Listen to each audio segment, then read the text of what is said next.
What's up, Lazy Dog fam? Hope everybody out there is having a spectacular day. You ever kind of have a plan, you got an idea, something you think that's going to work really well, and then you go to do it and it's just like, doesn't work very well at all? Well, that happened to me. See this arch panel trellis behind us here, where it had all those Christmas lima beans? I cut the cord on those plants, cut them right at the soil level. Shoot, it's been 3, almost 4 weeks now. And this stuff just seems like it's taking forever to dry. But my idea was, once it's dry, I'm gonna come in here with a torch and I'm gonna burn all that off, and then we're gonna plant some gourds so they can climb all over it. Kind of wanted to get some of this old vegetation out of the way. So I go on Amazon and buy this little unit right here. Propane tank sold separately. Had to get this at the Walmarts. Anyway, and I was like, this would be really cool. I'll just burn all that stuff off of there. Now, I had a bigger one of these, I think got from Harbor Freight several years ago, that I used to light my Weber grill. And it ran off one of the big propane tanks. But I, with my back injury and just walking around here, I didn't want to lug around a big propane tank. So I was like, I'll buy one that uses these smaller tanks that I can actually hold right now with a back injury.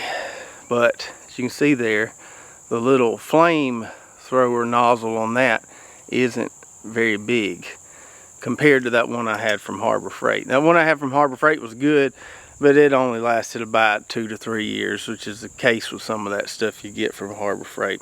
Anyway, so I came out here the other day, tried to burn this stuff off, and it just didn't work as well as I thought it was going to work. It worked okay, but not that great. So I think we're going to have to go to plan B. So I'll show you what happens here when we try to burn this stuff. We got fire.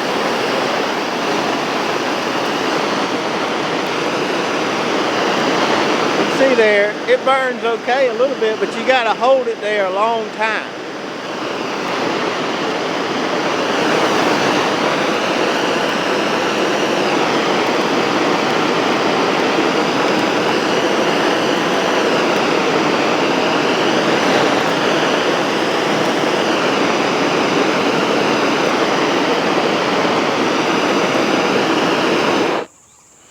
So yeah, I could stand out here long enough and burn all this stuff off of here.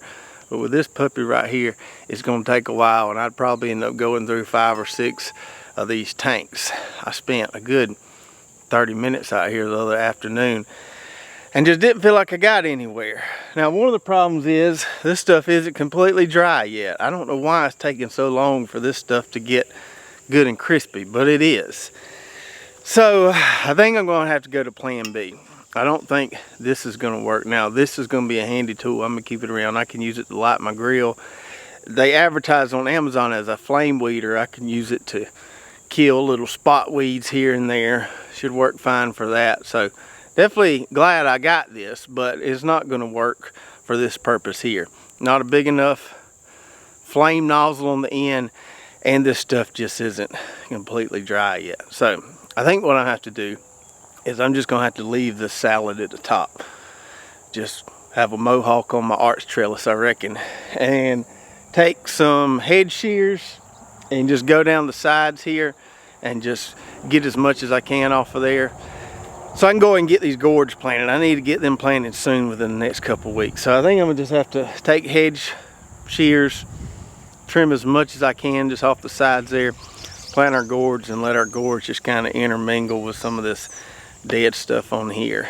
I thought it being so hot that this stuff would dry really fast, but it just hasn't. I guess there was so much foliage up there that it's just taking a long time to get crispy. So lesson learned on the arch panel trellis there, and plan B will not involve the torch, although this is kind of fun. If you ain't got nothing to do, you come out here and burn some debris off the panel there. And I didn't have to replace my zip ties with this, because this little nozzle is pretty accurate and I can kind of make sure I don't hit the zip ties with it. So that was that was good. I thought I was gonna have to replace all my zip ties with the metal clips, but I'm not gonna have to do that. Just gonna have to be okay with some debris left on here. It's not gonna be completely clean when we grow our gourds on it. And now I want to give you guys a little update on the greenhouse situation. A few videos ago I told you about where we're going to put our greenhouse right here behind me and what kind we're getting. The guy that's putting it up is on the way right now, and we're hopefully going to get some good footage of that. I don't know when that video will air, if it'll be the next video or sometime next week. We're going to try to get some good footage of putting up that greenhouse, and it's going right here, and it should be up today. Hopefully you guys will see it soon. So if you saw that video where we talked about where we're putting our greenhouse, we had this tree right here to get out of the way. Some people said it was a water oak. Some people said it was a laurel oak, but we had to get it out of the way. My wife's uncle just came over here this morning and cut it down for me, cut it into pieces.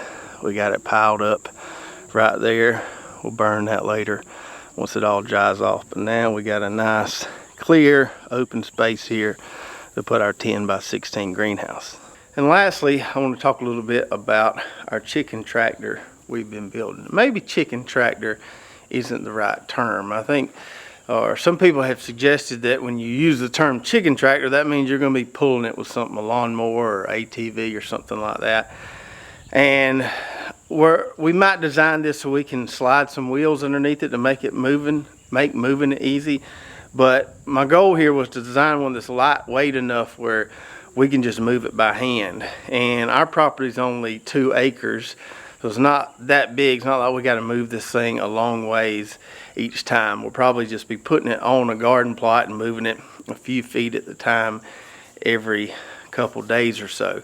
So I just wanted it to be lightweight for us to pick it up. It's not nothing we're going to be hauling a long distance or anything. Had a lot of good suggestions when we did that video showing our new baby chicks, and I'll show you those in a minute. A lot of people said if you want to go lightweight, make it out of PVC, and I saw some really good PVC designs online, but it looked like all the ones made with PVC, it was hard to get we're going to use hardware cloth instead of chicken wire. I just like it a little better. It's a little more sturdy, a little easier to work with, doesn't stretch as much. But anyway, it's hard to get the hardware cloth or chicken wire real tight around the PVC, and I just kind of want it to look real kind of clean and nice and neat.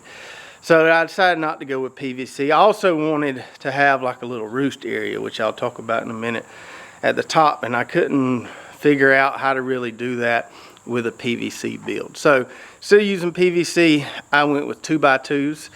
Now the last chicken tractor I bought, I built it with 4x4s and had these 2x4s, and had these 2x6 sleds on it. And man, that thing was a booger to move. So this one's definitely going to be a lot lighter, being an A-frame design and using those 2x2s. And this, just the frame itself right here, right now, is really, really light, easy to lift. I did have some help putting some of these pieces on and kind of getting the frame built. But we're going for super lightweight. Let me take you around and show you kind of some of the features of this particular design we're working with. So this A-frame movable chicken pen we're building here is 6 foot wide there, 8 foot long, and then 6 foot tall there. So we've got our 2x2s down here at the bottom. We're using deck screws on everything, 2.5 inch and 3 inch deck screws. Got some supports here in the middle. I'm not gonna line the bottom with hardware cloth or chicken wire. It's just gonna be exposed to the ground. Last one I built, I didn't have any problems with stuff digging underneath it, so I'm not gonna cover that with wire because I don't think I need to. Had somebody on Facebook suggest I'm gonna come in and put some little corner braces in on each corner right here just to stabilize it a little better, just some 45-degree angles right there in each corner. Now I kind of built this thing around the idea of having this little removable pan here in the egg laying area, and I bought this aluminum pan off Amazon. I think it was 40 bucks or so. It's designed to go in a specific model of rabbit pen, but I think it's going to work perfect for our little chicken pen here. And I wanted to design it so I could just pull this thing out and clean it out real easily. So we'll put pine shavings in there, whatever, and that'll be their little nesting area. And then we can pull it out and clean it real easy. So on this side right here, there'll be plywood right here, but it'll just come down to the top of this. So then we can slide that puppy right there in and out real easily. I think that thing is 30 by 36 or so. But that's kind of, I designed it around that thing right there because I saw somebody online that did something similar to that, and I really like that idea. Now, if you've ever went and bought lumber at Lowe's or Home Depot, you know sometimes it's hard to find some straight boards, and I got the best I could find, but you can see that one there is a little warped. It's going to straighten out once we put some braces going this way to the top. But I got the straightest boards I could find there. Wasn't a great selection, but you just do the best you can. This is a chicken tractor. It's not a house, so we got a few little warps in there. It'll be all right. All right, so kind of just the backbone of it is together. Let me tell you about kind of the other pieces here. So this half of it here, where the little nesting box is going to be covered with plywood on both sides. And that's going to give them some nice shade in here. It gets hot down here. Those chickens need some nice shade. So this will be covered with plywood, this half of it, and then the other half here will have hardware cloth on it. Now, right here, I'm going to have a little gate that opens this way so I can put food in there, put my water in there. Kids can get in there if they want to. But just a gate that's going to open this way. Now, I saw some online where the gate opened this way, but I didn't like that because then you got to get way down there close to the ground to get inside there and replace the water, food, whatever. So I want my little door to swing this way. So we'll figure in how big the door is going to be. Haven't quite got there yet. We'll start putting in some kind of vertical supports here and measure that out a little bit. But plywood is going here on both sides, and then up top here, I think on this side, it's going to have a little pull down door so we can reach in there in the nesting box, grab the eggs and stuff. I saw one that pulled up that way, but I didn't like that because then you got to open it all the way up before you can see in there, and then the chickens might try to get out. So this one is going to open from the top, so I can just open it a little bit, reach in there, get the eggs. Don't have to worry about the chickens trying to fly out of there. Now, how are they going to get up in this little nesting box here? Well, we're going to have a little ramp that goes from the top of this all the way down to the very end of the pen there, so they can climb up there, get in there, lay their eggs, hopefully do all that good stuff. I'm going to try with this aluminum pan, try to get away with not putting any kind of nesting dividers in there. I don't know if that's going to really work or not. You tell me what you guys think. Are the nesting dividers really, really necessary? Do I need to build out something like that, or is just that general open space nesting pen, will that work for these chickens? I don't know. I'm going to try to get away with not doing it, but if some of you guys think it's absolutely necessary, we can always add something like that. I also got to paint this thing or seal it or something at some point before we add all the hardware, hinges, door handles, hardware cloth, all that stuff. So once we get close with all the wood being on here, Brooklyn's either going to stain it or paint it. We'll do something to seal the wood. I did use pressure treated lumber here, but I still want to seal it since it's going to be outside and keep it kind of protected, make everything last longer. I haven't figured out what thickness of plywood I'm going to use here. I don't want something real thick because I don't want to add a whole lot more weight to this thing. But as we have it now, even with adding a few more boards and the hardware cloth here, it's pretty lightweight, and I can move it by myself. And me and Brooklyn, if I got on one end, she got on one end, we can move it really, really easily. So let me know what you think about my chicken tractor or movable chicken pen design here. And if there's anything you see that I'm missing that I didn't mention that I should put in here, definitely let me know about that. So here's our little baby chicks. All 6 of them are still doing really well. Got the 2 Icer Browns, the Australorp, the Barred Rock, and the 2 Sapphire Gems. These things are growing fast. Most all of them are starting to put on some real feathers now. They don't seem to be gravitating towards the heat lamp as much. Really active.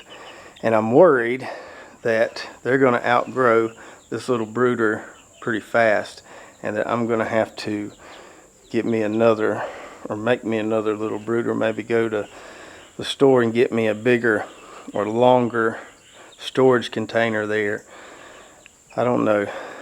Well, I just have to see. But I think they're going to outgrow this thing before they're ready to go in that big pen. So might have to make me a little larger brooder, just do something different there, because these things are growing fast. So how are we going to be using this chicken tractor on our homestead to benefit our gardens?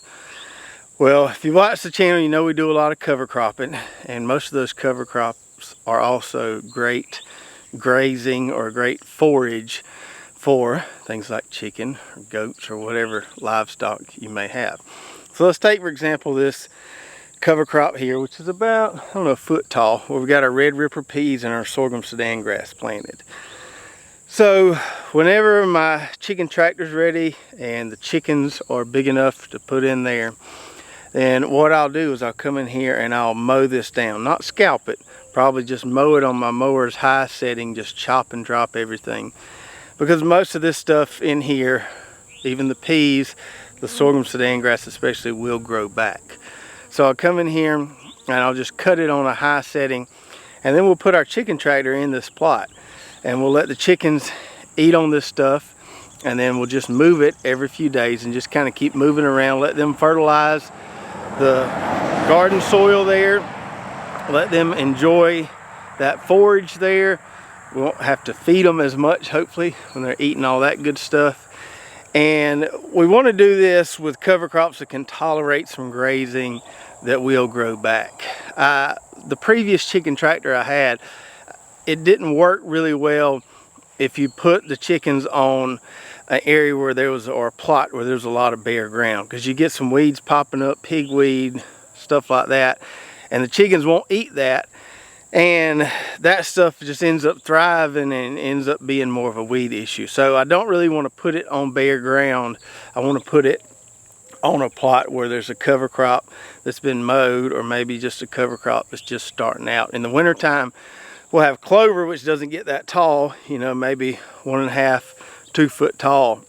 We can just put them in here on the clover, and that clover grows back and can tolerate a lot of grazing. So we're going to use them for grazing in the garden. We can also just put them out here in the grass in these pathways too, and feed them garden scraps if we want to. I don't really want to feed them oversized zucchini and garden scraps if they're on one of these plots here, because I end up getting a bunch of seeds I don't want in my garden plot. So we'll feed them garden scraps. If all the plots are full, we just put them out here in the grass and do that. But the primary purpose is going to be to use them to graze these cover crops here.